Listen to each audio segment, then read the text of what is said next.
डोंबिवलीतल्या शास्त्रीनगर रुग्णालयातल्या डॉक्टर मारहाण प्रकरणामध्ये राजकीय वर्तुळात सुद्धा अनेक राजकीय नेत्यांनी प्रतिक्रिया दिलेल्या आहेत। काहींनी संतप्त प्रतिक्रिया दिलेल्या आहेत, तर काहींनी हे सगळं जे झालं ते योग्य नाही असं म्हटलेलं आहे। त्यापैकी निवडक काही प्रतिक्रिया आपण पाहूया।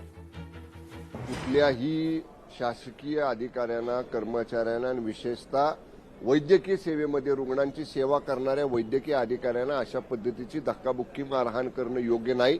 आमच्या नगरसेवकांना निश्चितपणाने या बाबतीतली उचित समज पक्षाच्या नेतृत्वाकडून दिली जाईल। नाही, डॉक्टर्सना मारहाण करणं हे निश्चितच चुकीचं आहे। आपण कुठलीही गोष्ट एखाद्या डॉक्टरची असेल तो कुणाची चुकली असेल तर त्याला एक संविधानिक पद्धतीनं त्याच्यावरती आपण त्यांच्या वरिष्ठांकडे दाद मागू शकतो, तक्रार करू शकतो। आणि मला असं वाटतं की तशी तक्रार करून सुद्धा न्याय देण्याची प्रक्रिया आपल्या एकूणच लोकशाही प्रक्रियेमध्ये आहे। त्यामुळे या सगळ्या गोष्टी ज्या असतील तर त्याच्यावरती संविधानिक पद्धतीनेच आपण गेलं पाहिजे।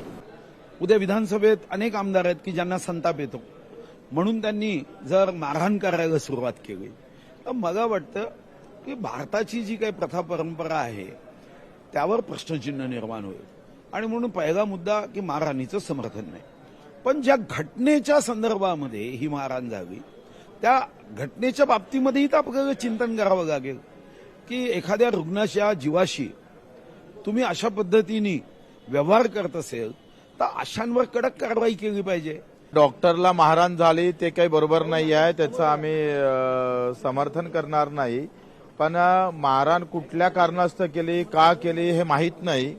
कुठल्या घटने कारण म्हणजे ती किती महत्वाचं होतं हे पण माहीत नाही। कधी कधी राग येतो माणसाला, व्यवस्थेच्या विरोधात लढता लढताही कधी कधी ह्या घटना घडतात। मला असं वाटतं का त्याची पुनरावृत्ती होणार नाही आणि डॉक्टरांनी सुद्धा मला वाटतं ह्या सगळ्या बाबी समजून घेतल्या पाहिजे। आणि आमच्या कार्यकर्ते असेल, नगरसेवक असेल, त्यांनी दिलगिरी व्यक्त करून प्रशासन जे काही आज संपावर गेले डॉक्टर लोक, तो संप मागं कसा होईल याचा प्रयत्न केला पाहिजे। नाही, या प्रकरणाची माझ्यापर्यंत अजूनपर्यंत कुठली माहिती नाही, परंतु जर का अशी मारहाण केली असेल तर ती 100% अयोग्य आहे।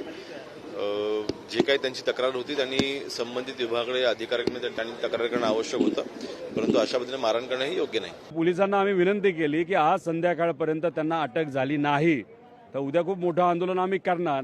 त्यामुळे जेव्हा सामान्य लोकांची एकजूट होती आणि त्यांना राजकीय नाहीतर सामाजिक लोकांचा पाठिंबा मिळतो तेव्हा यश येतच। त्यामुळे हे जे काही यश आलेलं आहे तिथे असणाऱ्या नर्सेस आणि डॉक्टर, विविध असोसिएशन यांनी एकजूट केल्यामुळे या म्हात्रे जो आहे, जो गुंड प्रवृत्तीचा नगरसेवक आहे, त्याला शेवटी पोलिसांनी अटक केली। त्यामुळे एकजुटीचा हा प्रभाव आहे। लोकशाही मराठी ऐका, पहा, जागरूक रहा।